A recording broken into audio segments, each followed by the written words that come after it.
advice and opinions expressed by the hosts of Autism Live and their guests are meant simply as suggestion and should not be in any way construed as child-specific advice. Any choices you make in determining your child's treatment are completely at your own discretion.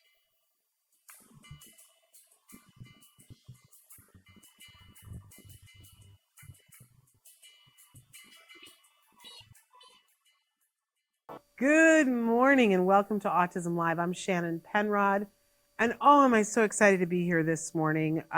Thrilled to be here with you guys. Thrilled to be upright. You know what I'm saying? And we've got an amazing guest for you guys today. Listen, I would have gotten out of my casket to do this show today because we have a dear friend of mine, Nick Yates, who's going to be joining us in about 18 minutes or so. Who's a remarkable human being. And you guys, if you watch the show, you've seen him on the show before, but it's been a while. It's been a minute. I'm thrilled to have him join us to talk about himself and where he's at right now and give us an update on his life. It's going to be wonderful. I'm so excited. But wanted to say to you guys, if this is your first time for some reason watching Autism Live, welcome. I am Shannon Penrod. I identify as a proud pony. That is a parent of a neurodiverse individual. Those are the words that I use that my son and I have, excuse me, that he has talked with me about what's appropriate from his end, what he approves, and I love it. It makes me think I have a ponytail. I don't have a ponytail. Those days are long gone. But it also describes a relationship that I have that's very near and dear and important in my life. So those are the words that I use. I know that you guys use all different kinds of words and they're all welcome here. One of the things at the Autism Network is that we think that it's important that we allow everyone to pick the words to describe themselves first and foremost, but then also pick the words that describe their relationship to other things in their environment that are important to them, which may have something to do with autism or may not. But I don't want to be the person deciding the words for someone else. I want, everybody to feel comfortable to identify how they want to identify. I know it's a dicey subject that some of you are like, but this term is wrong. Wrong for you, but maybe right for somebody else is what I'm always, that's the neighborhood I'm coming to you from. Hey, I want to remind you that here at the Autism Network, everything we do, our mission here is to provide information and inspiration to the larger autism community, which starts with individuals who are themselves on the autism spectrum, but it includes absolutely everyone who loves them. And we know now more than ever that it is critical and important that we work together, that we be good allies and accomplices to make sure that we ensure the rights of individuals who identify as being somewhere, whatever words you use, on the autism spectrum. So our shows are meant for that whole community, especially for that reason. That's what we're here doing. We're live right now on Facebook, YouTube, Twitter, and about a dozen other sites. Our fabulous Chris Desmond. Hello, Nicholas McMillan. No, McMahill. Excuse me. Sorry. I even have a cough drop and I'm still coughing. I'm so thrilled that you're here. I know you're going to love our guest today. I started to say our fabulous Chris Desmond is going to show you some of the different ways that you can be watching the show, some of the different ways that you can participate. I want to remind everybody that we do the live show and it's, as I said, going out to you right now live. What's today's date? Today's date is the February 12th. We're almost to Valentine's Day. Happy Valentine's Day, everybody. It's coming out to you live on Facebook, YouTube, Twitter, a dozen other sites. And we really want to encourage you. We have a very robust YouTube channel that has been around for more than 14 years. We have been doing shows and they are all archived there that you can go back and look what it looked like when my hair was not white. It was dyed. But you can go back and look. You can see the many different guests that we've had. You can... our guest that's on today, you can go back and see when he was on 10 years ago and get a perspective for, life changes, life goes on, right? So all that's available to you and it's free, but we know that the lion's share of you will be listening in podcast, and that's great. We want you to be able to consume this content however you want to consume it. We are a free download wherever you get podcasts, right? But we also know that the free means that it's coming with advertisements. And we hope that you embrace that and acknowledge that, and that that's okay for you. If for some reason it's not, then we encourage you to please go to glow.fm/autism-live. For $5 a month, you can pay for a subscription to our channel. And what will happen is that anytime we do anything on the Autism Network, Ask Dr. Doreen, Autism Live, Let's Talk Movies, Today's Hyperfixation, any of that will automatically, when we broadcast it, it will show up in your inbox, and it will be ad-free because you've paid that $5 monthly subscription. I do want to point out that if you want to pay it for a year, it's actually less expensive than $5 a month. So that's up to you. But those are some of the different ways. I also want to encourage you, we're coming up on April Autism Awareness Month, and it's not just awareness, right? It's all the A's, action, acceptance, advocacy. I love all the A words surrounding April, which is also an A word. And it's a time when there's an opportunity for autism to be a little bit more in the spotlight. It gets a little bit more of the stage than maybe it does the other 11 months. For those of us in the community, that sometimes feels a little weird, right? If we're living with things every day, and then all of a sudden there's like a month where we're just going to notice it a little bit more. But let's remember that part of that is for the benefit of the rest of the world, that until we get to the point where everyone in the world accepts with love and charity and consideration and empathy individuals who are neurodivergent, then our work isn't done, right? And we have a long way to go to get to that acceptance. It's a dicey road, right? Especially right now. I don't want to get political.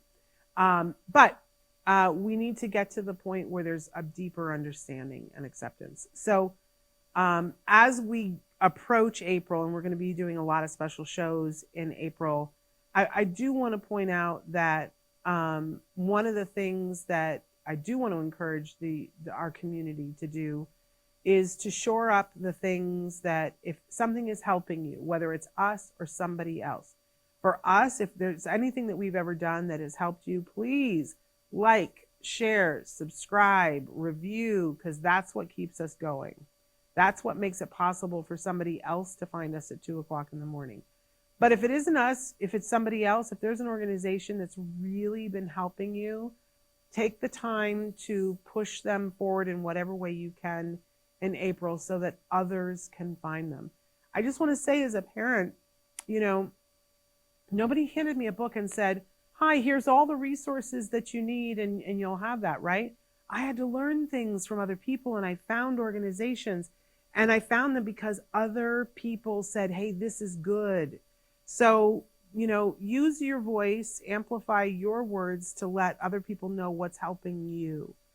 And if nothing is helping you, I'm glad you're here, because then hopefully we can help you find other resources, because you are not alone. Do you know what I say? Hold hands, si se puede, we can do this. All right.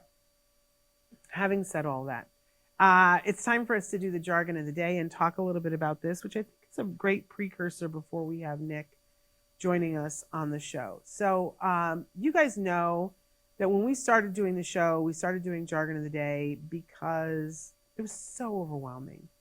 And if you went to a meeting, especially at school, and they would just say all these terms, and you just I felt like giving up, because I was like, I don't understand 9/10 of what you're saying. And I tried stopping them and saying, what does that mean? What does that mean? But, at a certain point, it just, you lose the thread. So we wanted to just take, how do you eat an elephant? One bite at a time, right? We wanted to take one jargon term every day, give you the actual definition that was filled with all the other jargon, and then give you a working definition. Over the years, the definitions have gotten better. We're still giving you 2 definitions so you can compare and contrast and really maybe get a gripster on what it is we're talking about. So today, it's funny, because I feel like this is something that we need to be talking about every day, but I don't know. It just doesn't get talked about as much as it should be anymore. So the term is EIBI. That's our jargon term for the day. Let's take a look at our first definition and see what we can make heads or tails of here. EIBI stands for Early Intensive Behavioral Intervention. It's a treatment based on the principles of applied behavior analysis. It's delivered from multiple years at an intensity of 20 to 40 hours per week. It is one of the more well-established treatments for ASD, and that comes from the National Institutes of Health.gov. I will be honest with you. I don't know if today, if I were to look this up, if that definition would still be there. This definition was taken off the website, probably more than a year ago. It's almost like I want to go and look right now and see what NIH does say about EIBI, because the websites are all changing, right? But there's a couple of things I want to call out here. This idea of early intensive behavioral intervention, and they give you sort of a criteria, multiple years. This is not a weekend or a 6-week program, of an intensity of 20 to 40 hours per week, and it's one of the more well-established treatments for ASD. Okay, thank you, National Institute of Health.gov. Let's look at the next one and see what it says. EIBI. And this is from raisingchildren.net from Australia. This therapy promotes learning, skill development, and behavior change by breaking tasks into small steps that are easier to learn. As children learn each step, they're praised and rewarded. Challenging behavior is ignored when it happens. Ooh, wait, what? I thought that this was very interesting and maybe a little controversial, because this is not what we would see the definition being someplace here in the United States. And yet it's not wrong. There's nothing in here that's wrong at all. But these are elements that we don't necessarily talk about. So let's break this down, shall we? EIBI, let's all remember that the phrase that we used to say, early intervention, early intervention, early intervention. That's what everybody used to talk about. But that's tied to science. That's not just somebody's opinion. That wasn't just a slogan to put on T-shirts. There were studies that were done, and there were studies that were replicated hundreds and hundreds of times, if not thousands of times, that showed that if we started working with kids that were younger, and that was a key thing, that when kids are younger, if you stop and think about it, that the brain there's a couple of factors. The brain is more plastic when children are younger, so they're more adept at learning. It also means if you start younger, you're not as far behind to catch up if you're behind on a skill, right? That was critical. But also, a key point is that kids that are younger, they have more disposable time, I guess is a word that I would want to use. That once kids go to school, there are set times of the day that are taken up. And I don't like the term disposable, but at discretionary times during the day where they have more opportunities to do different things. So we see kids that, typically developing kids, that the parents double down during that period of time before preschool and teach them other languages. They teach them math skills, things like that. A lot of times that's drilled and not fun. Well, for ABA, it's supposed to be fun. It's supposed to be fun. It's supposed to be rewarding. I love the sentence about as children learn each step, they're praised and rewarded. That's what it's supposed to be. What's a little bit questionable in this definition is that challenging behavior is ignored when it happens. I think that's a little simplistic. I used to have signs all over my house that would say, reward good behavior, ignore bad behavior, which is very simplistic and it doesn't cover the nuances for it. But the basic principle is that we all do things for a reason, and sometimes we do things for attention. And so a lot of times our kids will engage in challenging behaviors for attention. And if it is for attention, what we don't want to do is give attention to it. So, for instance, it's not unusual if a child is in an ABA program or EIBI, but even for older kids, if there's a group of adults sitting in a room let's say it's a 14-year-old and the 14-year-old is swearing and just dropping that F-bomb, right? In most households, if a 14-year-old was just swearing, somebody would start giving that person a lecture and say, "Hey, we don't do that. We don't cotton to that kind of talk here. Watch your language. We don't do that," right? In an ABA household, if it was determined that this person is doing this for attention to get a rise out of everybody, everybody would be very busy looking at their phones, whatever, and not give it any attention at all. Because then the person learns, oh, that's not a good way to get attention. Maybe I say, "Excuse me," and I get attention and it goes away. But to carte blanche just say challenging behaviors are ignored when they happen, that's a little misleading to me, because we don't ignore behaviors that are challenging unless it's something that somebody is doing for attention. So there we go. But at the heart of this, what's the premise behind EIBI, early intensive behavioral intervention?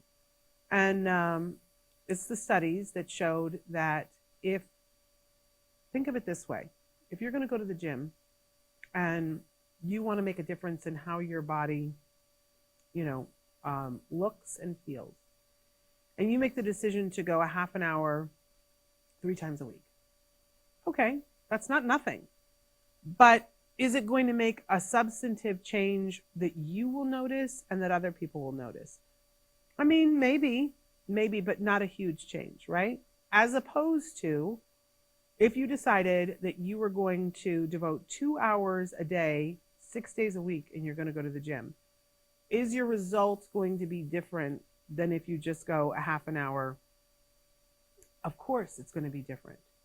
Now, bump that up. If you decide to go to the gym 6 hours a week for 6 days a week, now we're talking about compound interest, because in the first week, you're going to make such a substantial change that when you get to the second week, you have a different place that you're starting from. And it's just going to grow and grow and grow. And this is how people get chiseled. Now, that's not everybody's goal. Everybody doesn't want to be chiseled.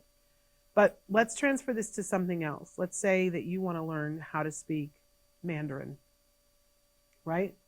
You're like, I have a passion I want to learn how to speak Mandarin. Whenever we're teaching language, what do the experts say about teaching language? They say it's got to be immersive, which is really another word for intensive. That the more hours that you have, the more opportunities to learn it, the faster you will learn it, and the more proficient you will become. So when we talk about children who are on the spectrum, what are the 2 things that qualify them for the diagnosis of autism? One would be a deficit, some amount of deficit in communication, and some amount of deficit in social communication. Those are both things that take intensive amounts of practice to become proficient at. So what the studies showed was if kids had more hours, they became more proficient. It's not out of line, right? It makes common sense. But the studies bore it out. It happens to be true. It makes sense, and it's true, and it's been studied thousands and thousands of times. Park has said, "Good afternoon, Shannon from England. Always difficult to judge when to push more and when to pause due to sensory regulation." Oh, that's such a good point, because with all ABA, the individual has to be taken into consideration. It has to be fun. You know what Dr. Grampiche says? It has to be fair. And when we have sensory issues going on, automatically the playing field, we got to be very careful about what is fair. My question for you, Park, is what are we doing about the sensory stuff aside from when it comes up when we're learning? What kinds of things are we doing to help that person? Because I don't know what exactly the sensory issues are, and they're vastly different what the intervention would be. But what are we doing to help them? In some instances, like for kids who have a hard time dealing with noise in the background, we might be doing a systematic desensitization where slowly, and we're allowing them to control it, where the amount that they can handle goes up. But in other cases, it's taking a break from it. So my question is, what are they doing to help with that? And they go on to say, academic classroom will not always be fun with busy environment, 1 teacher and 30 peers. Yeah, but it can be more fun. And you're in England, and so in England, you don't have the same rights that we have over here with IEPs, but it can be a conversation with how can we make it more fun. Excuse me. And if we really can't get the school to play ball, right?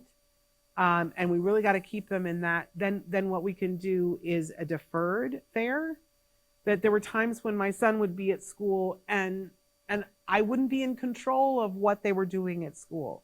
There were dietary things that he couldn't have, and somebody else would bring the cupcakes for somebody else and he couldn't have them and I wasn't there, and and now suddenly it's not fair. Everybody else is getting the cupcakes. So I made a deal with my son, and we had to work on so that he could trust that this was true, that if something wasn't fair at school, there would be something that was equal and even, extra special, fabulous when he got home. He loved that. And so that for him, every child is different, but for him, that was enough to maintain so that he was willing to go through things at school that weren't fun. So there's always a way. They go on to say, hit others in busy church Bible group. Yeah, well, excuse me. When an individual is hitting, right? That's sort of the extreme of, I don't have a way to tell you, so I'm gonna do this. What we need to do is figure out, it, like that busy environment at church may not be appropriate right now, right? Until they have learned the skills of being able to say, I need a break, right? It's interesting. I want to continue talking about this, but I also want to bring in our guest because I think he might have some things to say about all of this as well. Our guest today, as I mentioned before, one of my favorite people, and I've known him for I think a little over 15 years, maybe 16 years now. I do want to say that I consider him a friend, and he's somebody that I love and respect. And I said to him before we started the show that he has been a guiding light for me as a parent. Having him as a friend and being able to talk to him about things has helped me more than I can even begin to describe. I don't want to tell you too much about him because I want him to describe himself, but I also do want to say that I am also friends with his mother, but an entirely different relationship. As on the drive-in, I was thinking, I can only think of one time I've ever been in the same room with both his mother and with him. So I'm very thrilled to be able to say that, my relationship with him is purely with him as an adult, and that is so meaningful to me. So who am I talking about? I'm talking about the wonderful Nick Yates. He's a fantastic autism advocate and a speaker. I've had the opportunity of speaking on the same bill with him. He is an inspiration. Let's welcome Nick back to the show. Nick, so good to see you. Hi, Shannon. Great to be with you, and thank you for having me. I'm so thrilled. So, Nick, for people who don't know you and maybe haven't seen you on the show before, I really didn't, I want you to tell your story. Tell us about Nick and everything you want to tell us about you. Well, yes, absolutely. There certainly is a lot to say here because my relationship with autism is twofold in the sense that I was both a professional in the field of ABA and also a client. And I think it's really important to start out by providing some background behind what led me, to where I am now, what I've been through, and a lot more. So I mentioned that I was a client of ABA in the past. And the first time my family noticed that I was showing signs of being different from other kids was when I was 2. I didn't start speaking before that age, and learning to do so was difficult. And I also wasn't playing with friends and classmates as others around me were doing, and I had a lot of difficulty transitioning between environments. And I was so used to doing things in a certain way on the daily that I was inflexible. I couldn't take any changes whatsoever. And I also exhibited signs of self-stimulatory behavior, constantly looking at objects like traffic lights or the sides of places. And while my parents noticed this from the beginning, autism in those days, we're talking the early to mid-90s here, was still relatively unknown disorder at the time. And my family didn't really know much about it and its characteristics and traits and symptoms. And it wasn't until I turned 4 that it clearly became evident to them what I was struggling with. And it was then after a period of time in which I was having lots of behavioral and social problems at school, it all culminated with a phone call from my teacher to my parents. Basically, she explained to them that I wasn't functioning in class, meaning that whereas other kids were socializing, I myself was lying on the floor, curled up in a ball. Oh. And in response, my parents took me to see a doctor who diagnosed me with high-functioning autism and an IQ of only 83. My parents were told that chances were I'd have to be put in a special ed program at a public school, yet knowing the reputations of such programs, my parents began looking into other alternatives. And it wasn't easy in the beginning, as it was difficult for my folks to find additional help for me, as autism was still relatively unknown.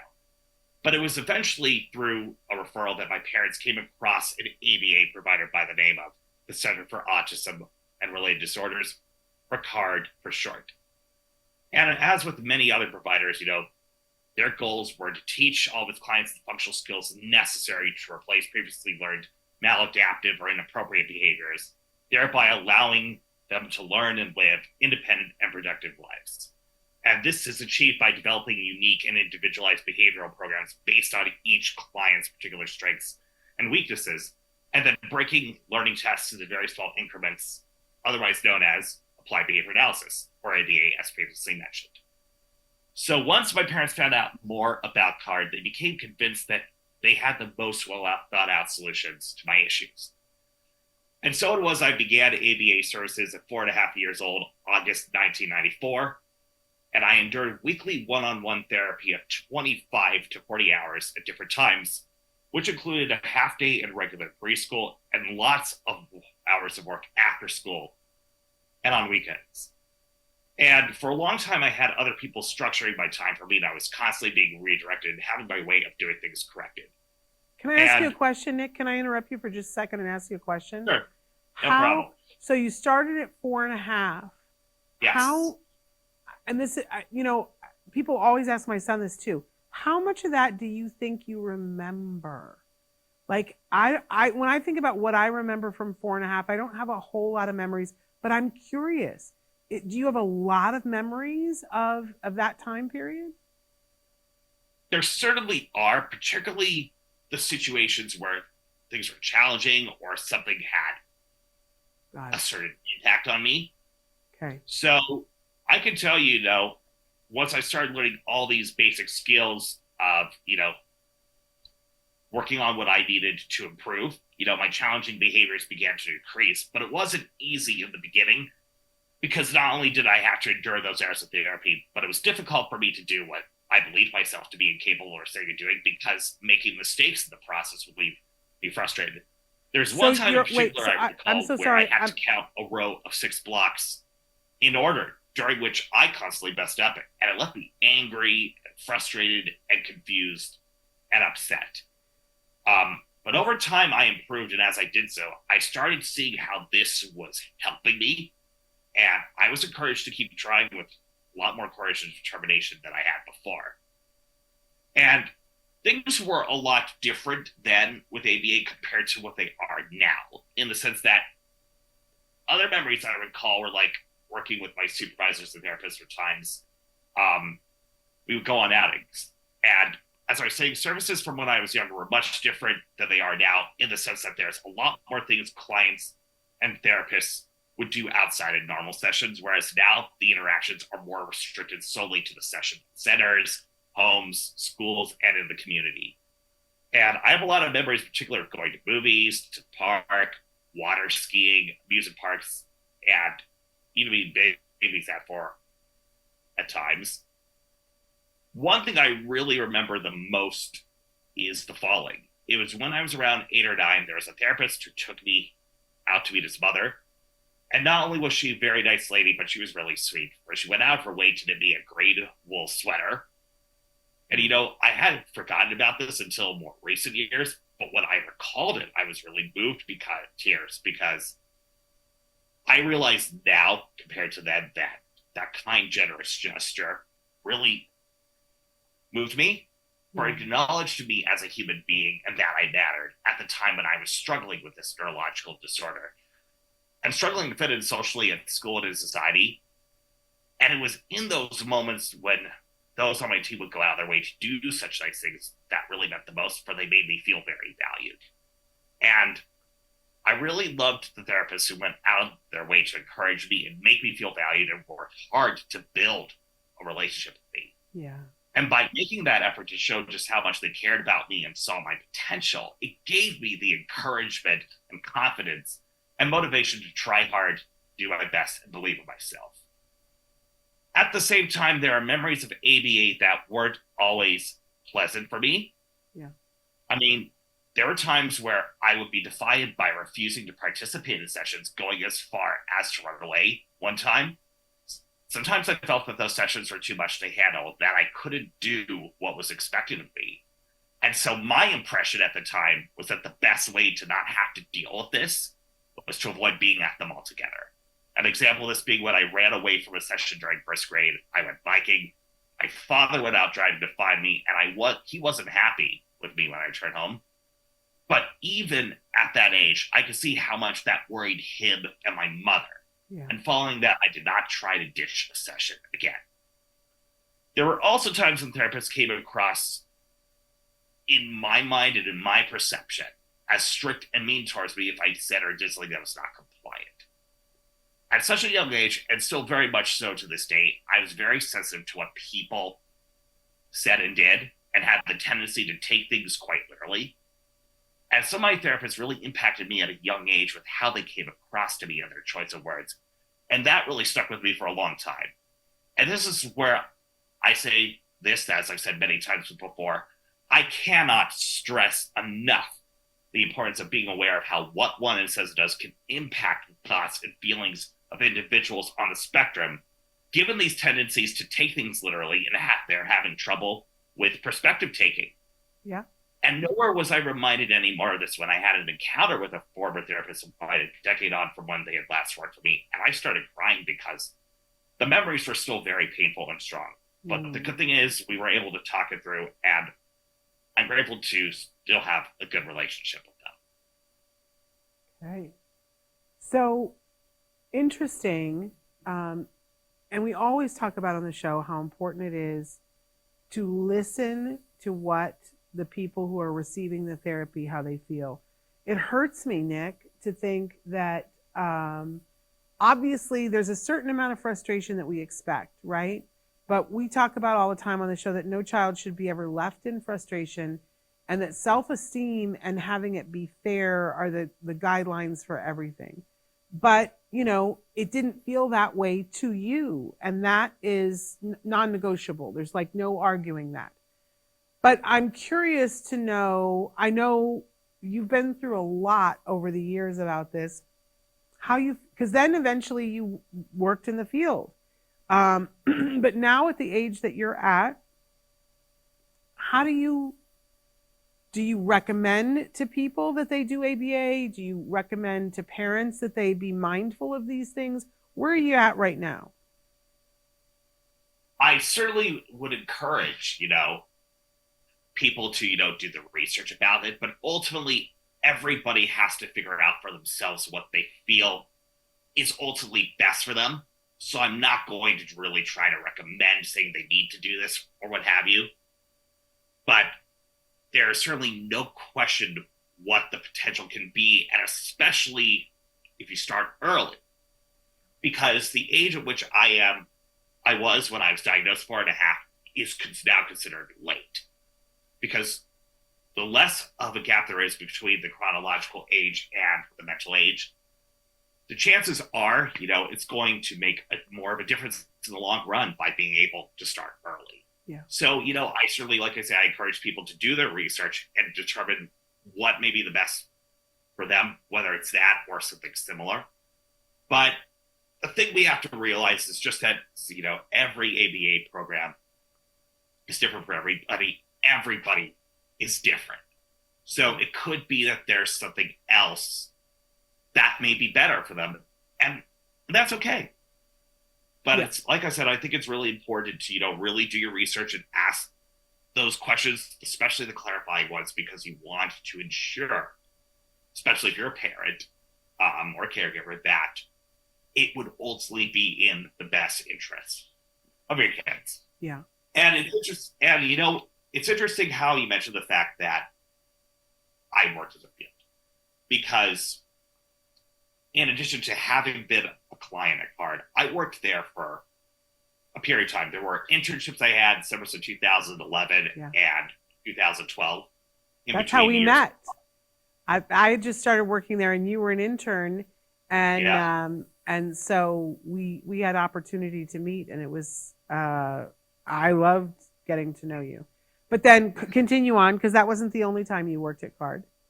And then after, I ended up back where I grew up in LA because of situations in life that didn't work out for me.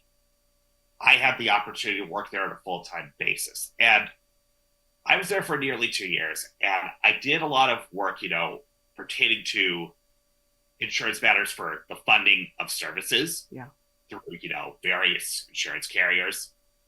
And the work that I did a lot was very rewarding. Absolutely, for sure. I could also say at the same time, however,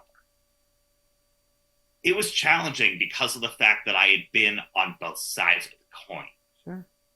And had a lot of history, not only, with Dr. Grandbichet, but several other people at CARD. Yeah. These are people I've known for, at this point, 3 decades, which is crazy to think of. Right. And there were a lot of things that happened that certainly, were on my part, because I really didn't know any better as far as the rules of conduct in the business world, because up to that point, I'd not really ever worked in the corporate setting on such a large scale or full time. And as much as there were things I struggled with, were certainly my part. I certainly take action. I certainly take ownership and responsibility for my actions and behaviors then. I also feel what really could have helped me then at the time was if at the very start I was given the whole laydown of how things work as far as, what you should say and do, what you should not say and do in order to do well in such an environment. And I think it's really important for employers to be cognizant and mindful of that. Employees may not always be fully aware of these things. Yeah. Especially people on the spectrum, because it's not always easy to read people. Certainly for me, that's something that's still a struggle for me that I'm trying to work on. Yeah. And as much as there were times that were challenging, I am grateful for the lessons that I learned and how I applied them over time. There are a lot of mistakes I have made then and other times in my life that I'm not proud of. But for what I gained from those experiences and how I applied them, it's really made a huge difference for me and being successful. And you are successful. We should address that. You are a very successfully employed person, coming to us from your home, which you live in with you're very happily married. That I don't know how much you want me to say, but it was during that period of time that you met your wife, your lovely wife, who I know and appreciate, who does work in the field still. And listen, can I tell you how happy everybody was that you guys found each other? It was just delicious that you guys, and we love that. We loved getting to see you blossom into a husband. And launch into your life, and you have launched into your life very successfully. But you are also a very introspective person, and I appreciate that you have done the work on all of this and processed all of it. And sometimes you will share with some of us, and I'm lucky to count myself as that, as you kind of are figuring things out and as an adult. I want to backtrack just a little bit and say, what words do you use to describe yourself in relation to autism now, Nick? Do you? Yeah. I certainly describe myself as a person on the spectrum. Okay. High functioning autism. There's no doubt about it. And I can tell you for the longest time, I tried, like running away from it, not really wanting to have anything to do with it, just because of challenges of not only being blind and working in the field, but because of the fact that growing up, it was really hard for me to fit in and be accepted, especially because I went to school with mostly the same people from kindergarten through 12th grade. But I really like to think that college certainly helped me start to become more accepting of it and more comfortable, because I was finally in a place, where like no one knew about my history. So it really enabled people to meet me for who I was at the time, more so than having a preconception about who I was based on my past.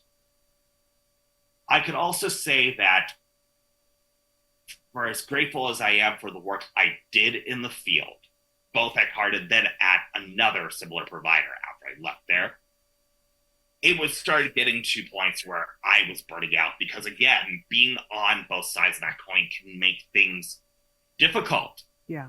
So I ultimately needed the space and time away from the field and having anything having to do with ABA and autism to really learn a lot more than I could have at the time, and to really appreciate it and feel good about it again.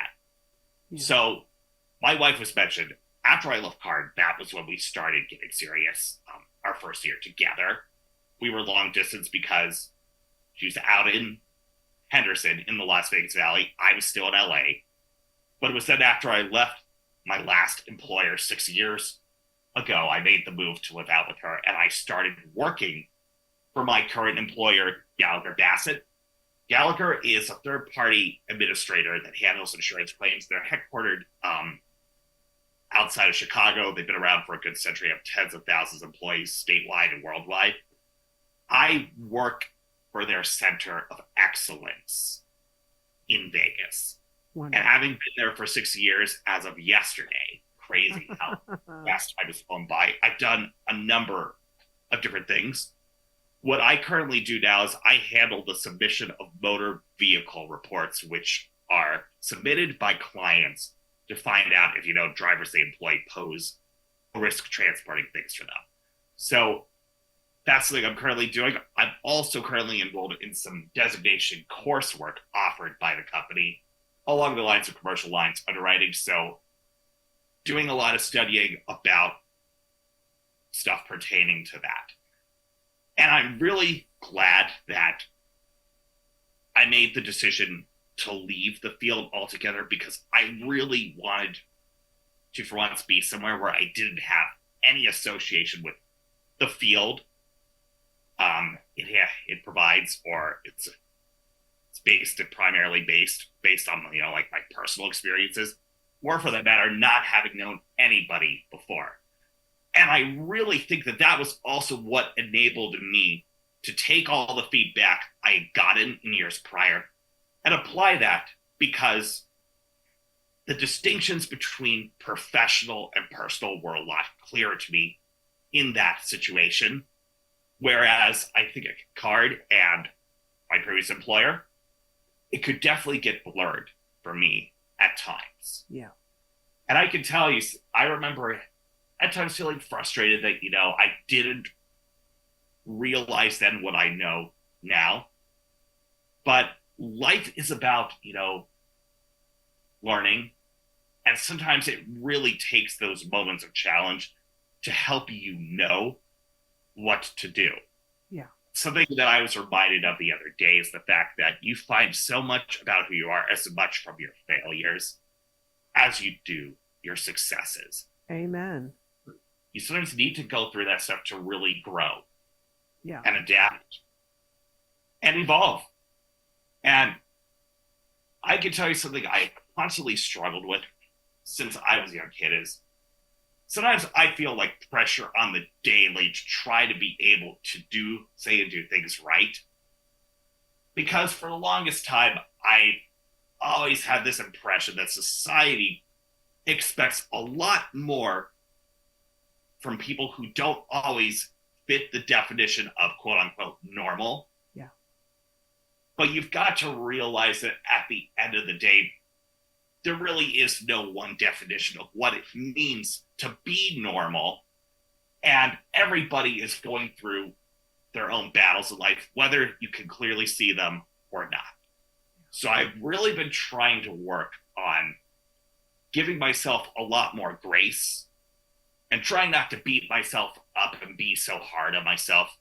And I can certainly tell you, these last 3 years since I had some significant personal challenges, I've been in therapy, and my therapist has really offered me a lot of great advice that's enabled me to see things in a way I couldn't before. Yeah. And I also give so much credit to my wife for that, because there are things she helped me to see that maybe I wasn't seeing before. And there is no question that I am a better person because of her. So that's a lovely thing to say. I just take everything that I've been through and I just look back, and as hard as some things may have been, I wouldn't be who I am without him today. Which is so powerful. I also want to say, one of the things that you have taught me, Nick, is that we're all learning. I had just started working at Card when you came and did your internship. You were one of what? There were 4 of you that were there that summer that were working at Card. 3 of you, I think. And that were all on different places, but had been clients before. And that were helping out with different things. You all had something that you were bringing to it elevated what we were all doing, without a doubt. Everybody said that. And then it was a few years later, after you had finished college, that you came back, but I was also working in the same office with you then. And listen, you were a joy and a treat to work with, but there was a learning curve for me, and I don't want to speak for anybody else, that I learned that I needed to be a little bit more flexible when I was working with you. And that, I remember thinking, well, I'm a parent. I understand what's going on. This should be easy for me, but it required me to learn and grow. And I was excited to do that because I knew you and you were a joy and a treat. But it needs to be said, I needed to learn and grow. And I think that we all need to humble ourselves a little bit. And I will say, I don't want to speak for anybody else, but I will say that there were some people who were not in a space where they were willing to learn and grow. And they needed to get in that space, right? And I think we all have days and moments where we're like, well, I'm used to doing it this way. I'd like to do it this way because that's what's comfortable for me. And somebody else comes in, whether it's that they're on the spectrum or something else, and it requires you to learn and grow. It's not easy for everybody. But I was really proud of you. I was proud of all of us who recognized it as an opportunity to learn and grow. And I have to say to you, I don't know that I've ever said this to you, but then later on, there was another opportunity when I had someone that I was working with that was vastly different than you, but also on the spectrum. And I had a leg up because I already knew that I had a responsibility, that it wasn't just about having them fit to what we were doing, but about fitting ourselves around each other. And you had already taught me that. And I just think if every employee and every employer could get that lesson 1 or 2 times, we'd be in a different place.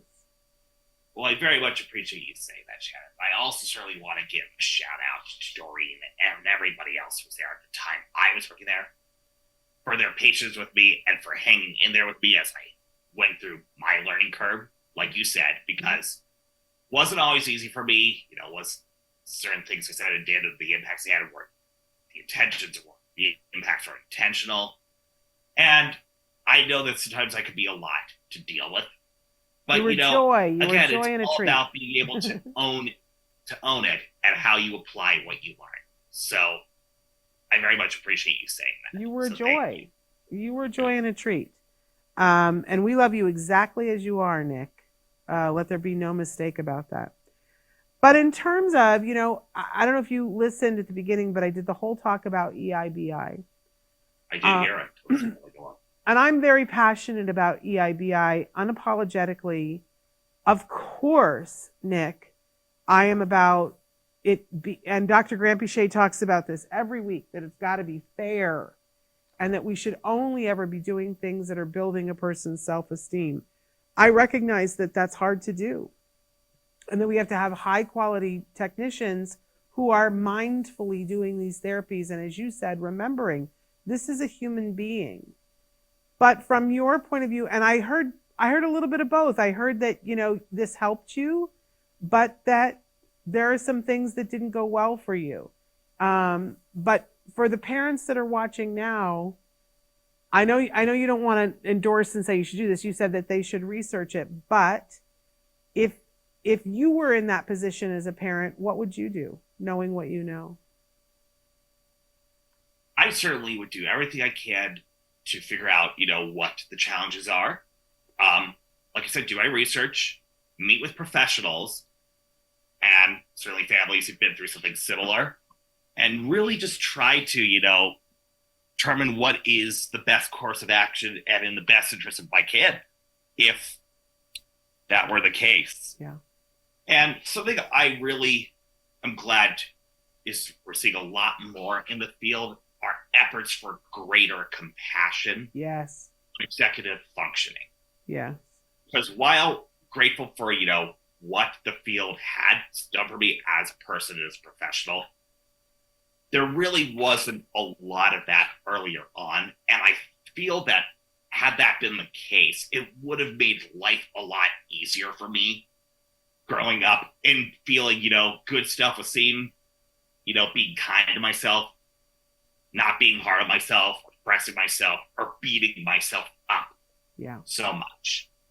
Yeah. And because at the end of the day, we have to remember that the clients are human and that what they feel matters, even if it may be in certain cases, they can't easily express that because, let's say, they're nonverbal. Yeah. But it doesn't change the fact that they can sense things from the inside. Yeah. And I had a very interesting experience about a year ago. So as I'm sure some of the audience out there knows, Dr. Grampiche was mentored by none other than Ivar Lovaas. Yeah. His son, Eric, is not only also in the field, but he happens to live out here in the Vegas Valley. So when it was that I went to an event that my wife was tabling at, he was there and he gave me the opportunity to meet him. And now I realize and respect the fact that, of course, there are all these mixed opinions about, his father, among others. And of course, we get all these different perspectives about the good and the bad of ABA. Certainly, I have my concerns there, believe it or not. But at the same time, you have to still make those distinctions. And what it really did for me, it was like a full circle moment in that I was able to say, if it weren't for your dad, I really don't know where I would be today. And it just gave me a chance to say thanks. And he was very kind to me and, took a picture together. We were in touch here and there. Yeah. And I'm very encouraged, again, like I said, that we are seeing this openness towards, improving the field, because the fact of the matter is ABA is science and it's constantly evolving and improving and changing. Yeah. And I think in recent years, this is really the first we're seeing a lot of adults on the spectrum, like myself, who've been through this. We're starting to hear a lot more, feedback about the good and the bad of the field. And that is really important and necessary, as hard as it may be. Yeah. Because if it is that we are to be better people, the field is to do better, we have to make those efforts to be, diversive and inclusive. Yeah. And consider those perspectives, because it may offer something that you may have never really considered in the first place. Absolutely. And that's really important to me to see that, especially in these times that we're living in right now. Because I think if we have more of those conversations about what makes people human, why they value this, what makes them feel this way about a certain thing and why, it will lead to, I think, a lot of greater prosperity in the end. So there really is a lot that we can learn from each other, even if at times it is challenging or we may not always see things eye to eye, but it's important. Absolutely. Something I've learned in life is that you don't necessarily always have to agree with people, but if at the very least you can make an effort to understand where they're coming from and what their intentions and their purposes are, then you're really on to something. Absolutely. So I really hope we continue to see more of those conversations happening. Absolutely. And I love what you said, Nick, that this is a science, but the truth of the matter is that this science is carried out by individuals. And even in you telling us about your experience, that there were individuals that you did not feel were remembering that I don't want to put words in your mouth, but that they weren't kind. Whereas there were other people who carried out the science and made you feel special. So we know that's possible. And here's what I want to say. In learning a lot more about myself and in going through therapy and different life experiences, for any of those who I'm still in touch with, it's good in part because I made the effort to say, you know what, I forgive you. Because I realize now that they were only doing what they knew best at the time. Mm-hmm. Maybe sometimes the impact wasn't the best, but I really, like I've said before, was trying to make that effort to understand why things were as they were. Yeah. And I think that really helped me heal a lot, because there's definitely a lot of stuff that I've carried these last 2 to 3 decades. Yeah. I certainly can hold on to stuff, but I also realize how important forgiveness is, even if people may not ask for it, because it can ultimately help set you free.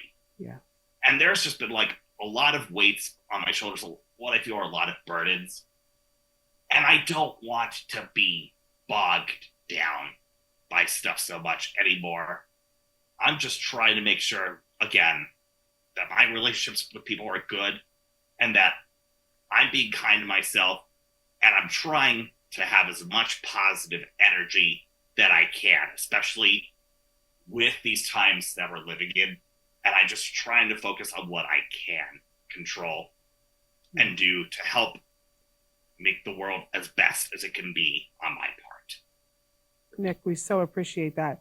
We had some people write in. Joanne had said, "Hi, Shannon and Nick. So nice to be able to watch live today." And she said, "Nick, thanks for sharing your story." Park said, "Very good, Nick. It is our hope and dream, like you, for our son to be. Thank you for sharing. Motivates me to work hard for my son," which was wonderful. I just want to flip. We're really out of time, but I promised Park that we would go back. She had written in and said that they're struggling a little bit with that there are times that things like school and church aren't fun for her son, and that sometimes he hits, and that there's sensory things going on. I don't know if you heard any of that, Nick, if you wanted to say anything from your perspective as a person who, you were being asked sometimes just in life, not ABA necessarily, but in life, to go and do things that weren't fun for you and weren't interesting for you. And I think it's really important that we have compassion. Obviously, if we want our child to go to church, we want our child to go to church. But I do think we have to put it through the test. I can hear Dr. Grant-Pichet saying, but what's in it for them? Like in the beginning, there's like, what is the paycheck for them going to church?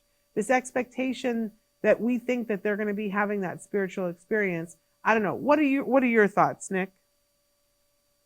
Well, to Dr. Grant-Pichet's point, you certainly have to be mindful of that. And I think it's really important, again, just trying to, work on your relationships, try to help understand why it might be difficult for your kid. And also at the same time, try to help them understand, like, why doing this or that is significant, in life and in society. So it really is, I think, a balance of both of those things. And just, again, trying to build those relationships and ensure that, kids have good time no matter what. Yes. And something I learned long ago is, stuff like students don't care about what you know until they know how much you care about them. This I know from my time as an academic tutor in AmeriCorps. So it's really just trying to, make that effort to understand why it might be tough for a kid, while still at the same time helping them to see why doing something like this is important or significant. I think that's really the best way I can answer it in a nutshell. I love it. So hopefully that helps somewhat. And they responded back and said, feel emotional. Thank you, Nick and Shannon. Makes me feel more confident to keep going. So that's all the time we have, Nick. It went so fast, but I'm so glad we got to catch up. Please give my love to your wonderful wife. And I had said to you before, it makes me so happy knowing that you guys are so happy. I don't get to see you very often, but I think of you often. And it's always good thoughts that you're living in your best life. And thank you for being willing to come in and talk with us. Well, thank you, Shannon. Of course, I'm always happy to come back on when time allows. All right. And I do want to say, too, for those of you, if you have an organization or something that you'd like to have Nick come and speak at your organization, what's the best way for them to get in touch with you? I guess they could write to me and I could forward it to you, but is there another way? There's certainly that. You have my LinkedIn, for instance, and, my other social media and what else. So My door's open. Okay. So I know, lots of people are looking for a speaker to speak to their organization. Nick would be fabulous. As I said, I've been on the speaking stage with him before, and he does an amazing job. So, Nick, thank you so much. Have a great rest of your day, okay? You too, Shannon. Thanks. Keep doing what you do best. Trying. All right, you take care. Bye-bye. All right. Bye. All right, you guys, that we're over time, but just such an amazing man, and such a privilege that I get to know him and have gotten to know him over all these years and to watch him grow into this adult. Absolutely amazing. We are going to be back with more programming on Monday. Can't wait. We've got some very exciting interviews coming up for you guys that you're going to love as we gear up towards April. Lots of surprises that you're going to enjoy. So make sure that you tune in on Monday. Until then, give your kiddos a hug from me and one for you too. Bye-bye for now.